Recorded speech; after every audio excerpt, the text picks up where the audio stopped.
I would always think of Masque as one of the better of the Poe films, and really one of the better of the films I've made.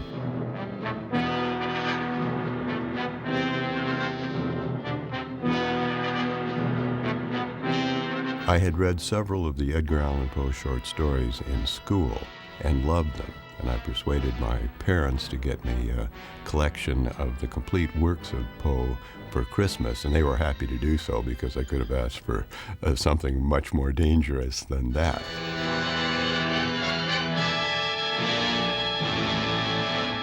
I was familiar with all of Poe's work. AIP, the company for which I did the Poe pictures, at the time was doing very low-budget pictures, around $100,000 or so, in black and white, and they had a policy of sending 2 of these pictures out together as a double bill for the price of one major film, and they wanted me to do 2 black and white 10-day horror films. And I persuaded them that this policy was starting to get a little bit stale and that we should switch to one 3-week color film, and I suggested The Fall of the House of Usher, and they accepted the thought. My choice for the first Poe film was The Fall of the House of Usher, which I loved, and that was sort of a given. When I decided, or jointly decided with AIP, to do other ones, my next choice was Masque of the Red Death. The day of their deliverance is at hand. But Ingmar Bergman's picture, The Seventh Seal, had some elements of Masque of the Red Death in it. And I felt if I do Masque of the Red Death, people will say I'm copying Ingmar Bergman, even though it was written 100 and some years before Bergman.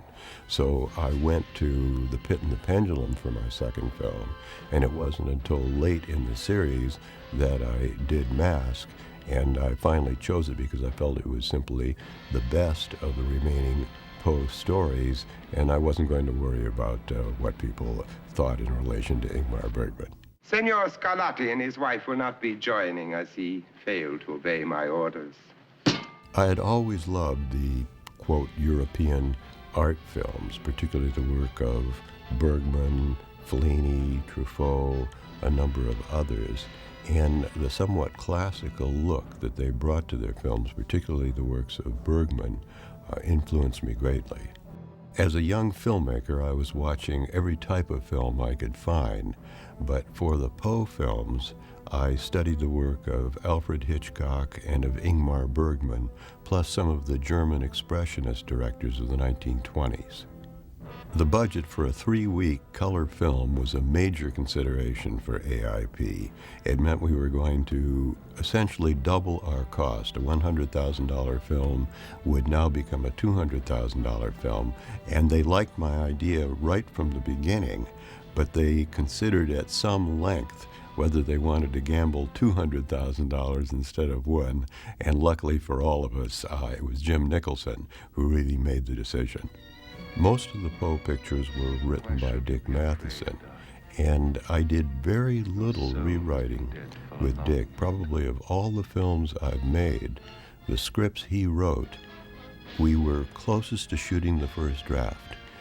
His ideas were compatible with mine. We would discuss them a little bit, and his first draft was generally so good, at least in my estimation, there was a minimum of rewriting. With some of the other writers, we went through the usual business of second, third draft, and so forth, sometimes major rewriting. The idea of combining Hop Frog with Masque of the Red Death came later in the process. The original script was written by Chuck Beaumont, and it did not have the Hop Frog story in it. Between the writing of the script and the making of Masque of the Red Death, I went to Yugoslavia to do a war picture for United Artists, and Bob Campbell had written the war picture. I had just 3 weeks between finishing in Yugoslavia and starting in London, and I came back directly from Yugoslavia to London, and several of the people who'd been on the crew and staff in Yugoslavia joined me in London. And rereading the script of Masque, I felt that it was a little bit thin. It needed more complexity. So since Bob was a friend of mine and we'd worked together well and he was in London at the time, I asked Bob to do a rewrite, and we were aware of what we considered to be this problem, so he and I jointly decided to introduce Hop Frog as a subplot. Prospero provides me with companions from time to time. Vincent Price had had a long, distinguished career in Hollywood. Even now, it lays waste the countryside. So you can count yourselves fortunate that you were here in this castle, under the protection of Prince Prospero. And I felt he had the quality I was looking for Roderick Usher. Vincent was a wonderful person. He was an extremely well-educated, highly intelligent actor who took the work very, very seriously. In the role of a martyr. No, I will not have you killed. Some other actor might say, I'm doing a horror film, I'll toss this off. Vincent did not do that, and this is something that I agreed with. Whatever the role, whatever the picture, as Stanislavski said, there are no small roles, there are only small actors.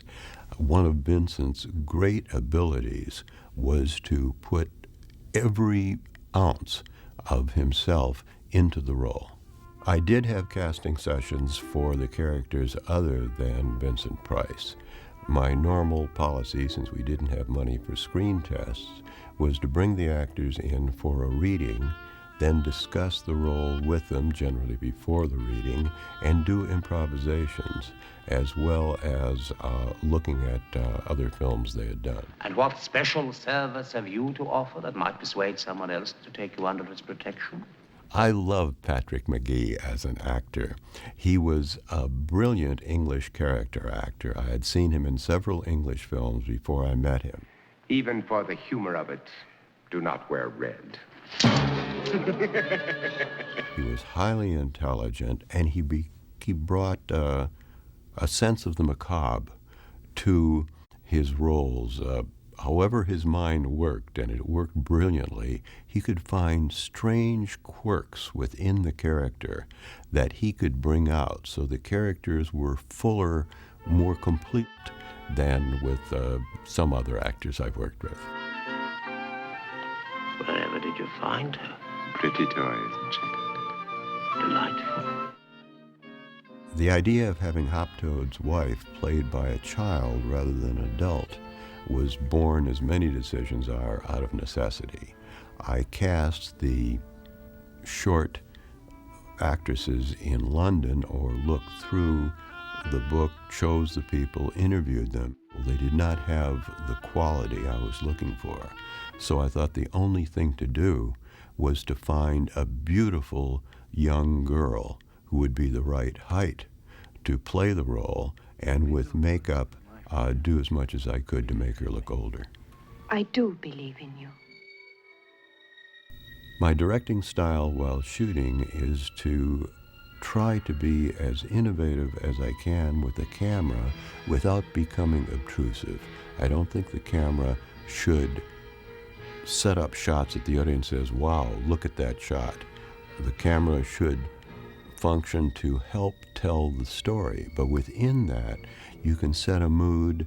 I like to use a lot of moving camera positions, move the actors, move the camera, combined with coverage and as interesting composition as I can get, a composition in depth, so that the flat two-dimensional screen gives the effect of a three-dimensional work. Before shooting, however, I'm a strong, strong believer in preparation. My goal always is to sketch out all my shots before shooting. I've never achieved the goal, but I will generally be able to sketch out 70, 80, 90% of the shots, and I will follow that plan 70, 80, 90% of the time. Sometimes the shots I've sketched out don't work. Sometimes I'll get a better idea on the set, so that I will modify them, but at least I have a line to follow. To my death. Prince Prospero, I beg you, allow us haven. I beg sanctuary. This is no church. By any god in all the gods of time, I beg you. I agree with Bob Altman's statement that a large portion of the director's work is casting. If you have chosen the right actor, he brings the quality to the picture that you want, and a large portion of your directing is done right there. Of course, there's much more to be done, and with Vincent, as well as with most actors, a large part of my directing is done before the picture starts. I discuss the character at length with the actor. I tell him my ideas, he tells me his ideas. We agree on the general interpretation of the role. Two things are accomplished by doing that. One, you give the actor opportunity to work on the role, to study, to prepare before the picture is ever started. And two, you minimize problems on the set. You hear occasionally, sometimes more than occasionally, of problems between a director and an actor. I've never had a serious problem with an actor because, having discussed the role before shooting, the actor and I are in agreement as to the basic lines. So the discussions on the set involve little turns and twists of the performance for the individual scenes. I never created storyboards as such.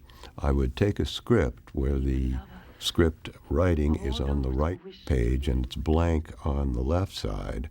I would sketch on the left side of my script what shots I wanted for the dialogue or the scenes on the right. I've seen some directors who come in with a script and then several books, as it were, of storyboards, and they're stumbling around the set with all this material. Nobody has time to look at it all.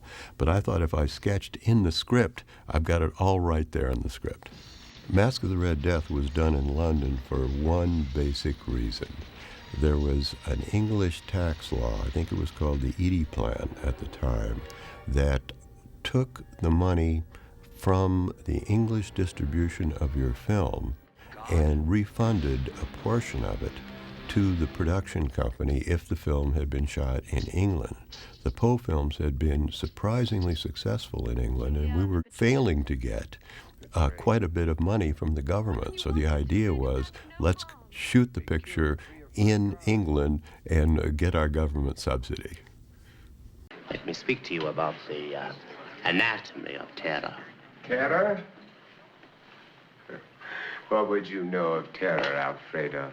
It has been said that Masque of the Red Death had the highest production value of any of the Poe films, and that's probably true. The films we shot in the United States were, of course, low budget and shot in 3 weeks. The shooting schedule on Masque in London was 5 weeks, but as I've said several times, the English crews worked a little more slowly, so I consider it to be 4 weeks, but still it gave us a little more time. But more importantly, the studio we were shooting at had shot a number of classic films, and their scene doc was amazing. Danny Haller, my art director, who was a brilliant art director, and I walked through the scene doc to see what sets had been built for previous pictures, and we found the sets from either Beckett or A Man for All Seasons, and they were wonderful. So we pulled those flats out of the scene, and Danny constructed the sets, building only a small portion of the sets around these wonderful components, and that gave the film a much bigger look. I chose Nick Rogue as the cameraman because I had seen some of his work in England. He was a young, innovative cameraman. I, at the time, was a young director, and talking with him, we got on well, and I felt that he could bring the style I was looking for, which was very much of a chiaroscuro, light and dark shadowed picture with a certain ominous quality to it, yet at the same time, a classical lighting style. Then shouldn't you be on your knees to give thanks? For the flashback or dream sequences in the Poe pictures, I did a great deal of planning. Those shots were sketched out in great detail. I was using special filters, gels, sometimes distortion lenses, combined with a lot of optical printing. Afterwards, we would sometimes go in to the lab 3, 4, 5 times to get different layers of color, distortion, and diffusion.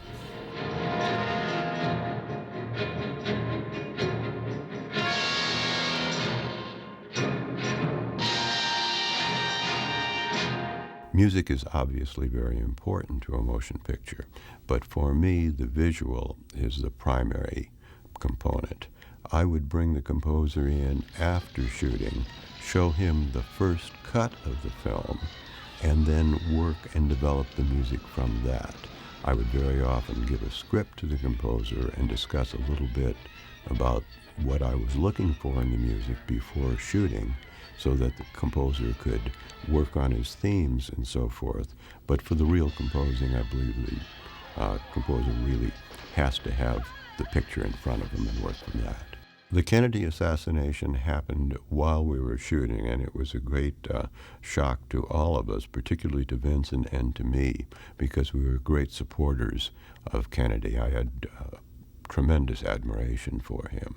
I remember we stopped shooting for, I think it was a minute, on the set on the day of his funeral to honor him. What is your name? Francesca. What do you want of me, Francesca? Forgive them! Forgive them! Jane Asher, a very beautiful young English actress, was my leading lady, and I thought she was a wonderful person, both a wonderful person and a wonderful actress. And we used to have lunch together every day at the studio. And I remember one Friday she mentioned early in the morning that a friend of hers from Liverpool was traveling through on his way to London. Could he join us for lunch? And I said, sure. So this young guy came to the set, watched us shoot. Jane introduced me to him, to Paul McCartney, and we had lunch. And I just asked him what he was doing, and he said he was with a singing group called the Beatles, and they were going to London. They were from Liverpool. They had never worked in London before. And that Friday night was going to be his debut concert. So I wished him well in his concert, and he went on in the afternoon to London. The next morning, I saw the headline in the paper, and it was Beatles Conquer London.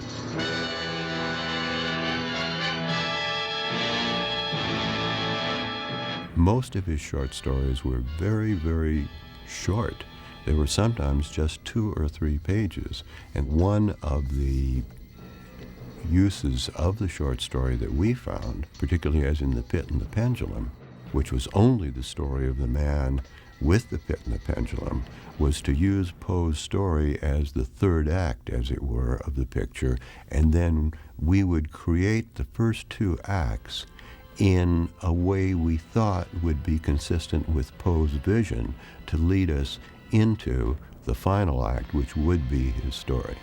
I hope that Edgar Allan Poe would be proud, pleased of what I've done with his works.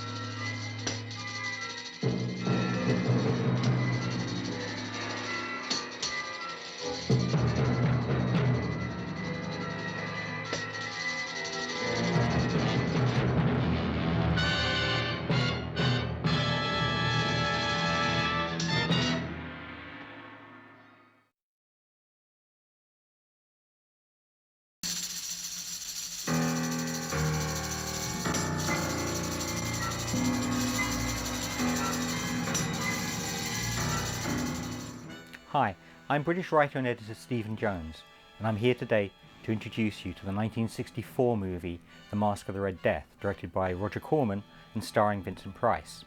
Back in the 1950s, Roger Corman was best known for making low-budget exploitation movies aimed at the drive-in market and made especially for the teenage audience. These involved westerns, crime, horror, science fiction. The way these movies were normally made was they would be shot back to back for double bills on a very, very low budget.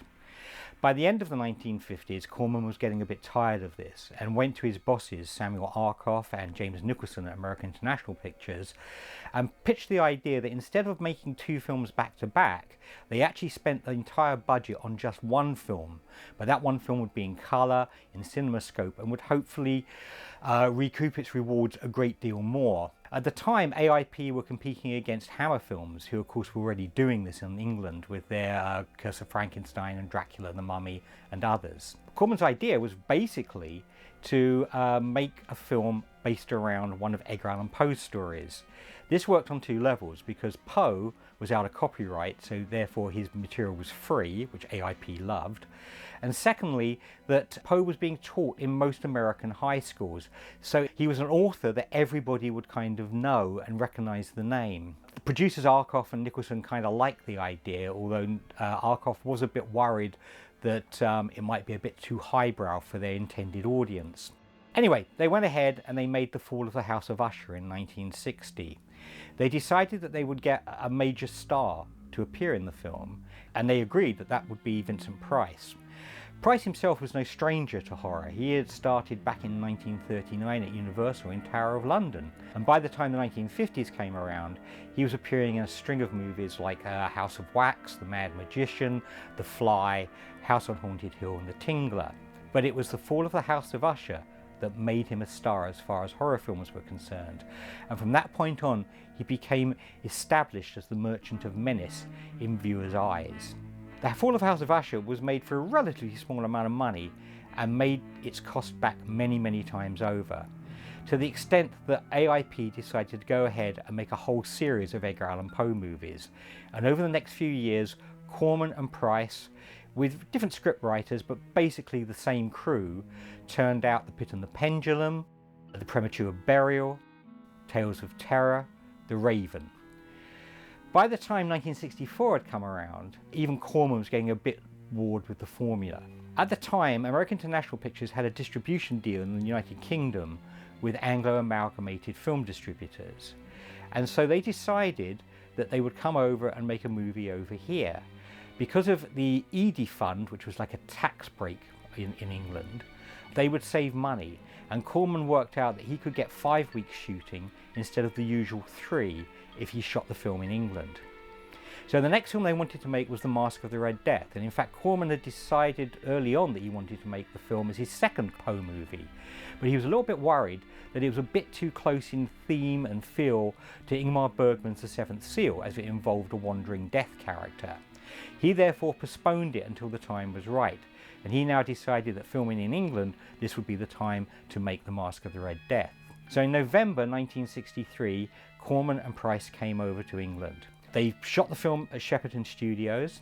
They were lucky because they could use a lot of the sets that had been used for other movies and reconfigure them into the castle and the other coloured rooms that appear in the movie.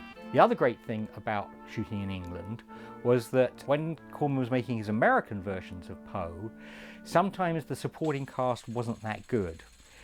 With The Masque of the Red Death, he not only had Vincent Price as his star, but he also had Hazel Court as Price's consort in the film, Jane Asher, who at the time was backdating both Corman and her boyfriend Paul McCartney from the Beatles, as the innocent Francesca, and then great character support from actors like Patrick McGee, Nigel Green, and Skip Martin as Hop Frog. Although Vincent Price's performance in the film has often been described as camp, looking at it again now, you can see what a nuanced performance he gives. He is both light and dark, evil, and there's a modicum of good there as well. It is actually one of his finest performances, and for many years it had been dismissed as a little bit over the top. I think Price knew exactly what he was doing in the film, and given the support he got from the crew and from the actors around him, I think he absolutely rises to the challenge. One of the great things about the film also being shot in England was that not only could Daniel Haller use the standing sets that were available to him, but they also had Nicholas Roeg, who now is better known for directing such films as Don't Look Now and The Man Who Fell to Earth, was the cinematographer. And his prowling camera takes in every corner of Daniel Haller's wonderful set design. Shot in pathé colour, the film pops on the screen, and it has never looked better than it looks on this current release. When the film was originally released in Britain in 1964, the British censor made a number of important cuts to the movie. These mostly included the scenes based around Juliana's Black Mass wedding to Satan, which the censor deemed was probably too much for audiences at the time, although now if you look at it, it's actually very similar to a scene in Rosemary's Baby only a few years later. But the nightmare sequence was cut quite heavily, as was indeed the attack on Juliana by the Falcon, which kills her. These scenes have now been restored to subsequent prints, as have a few snippets of dialogue that were missing over the years. Masque of the Red Death didn't do as well as everybody expected, despite the colour. Although the reviews were great, the audience numbers were a little bit down on the previous Poe films. Samuel Arkoff decided this was because the film was too artsy-fartsy for the intended audience. Despite that, Corman and Price came back to Britain the following year to shoot The Tomb of Ligeia, their last Poe collaboration together. Today, The Masque of the Red Death is widely regarded as probably the best of Corman's Poe movies. It looks sumptuous, the acting is above standard, and the horror elements are subtle but all there. So, as per Reynold Brown's beautiful poster design, prepare to look upon the face of horror and dance The Masque of the Red Death with Roger Corman and Vincent Price.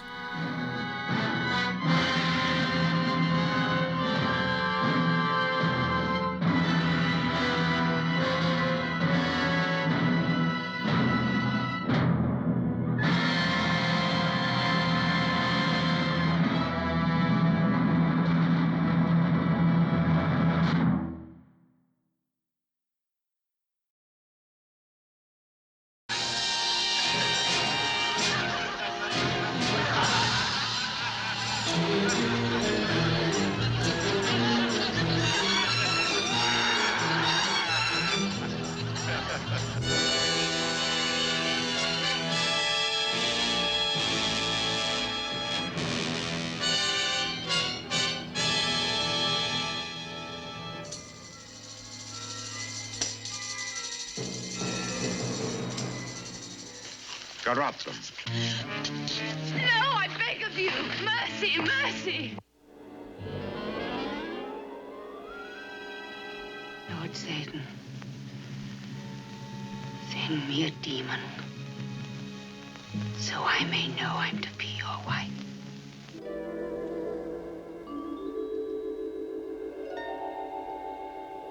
I want to help save your soul so you can join me in the glories of hell. No, never.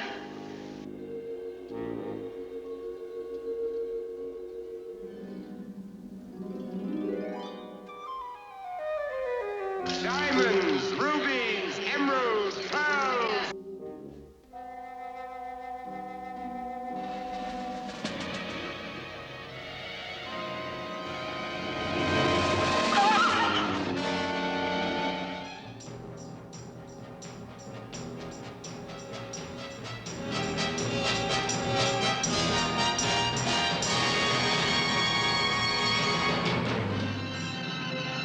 Each man creates his own heaven, his own hell.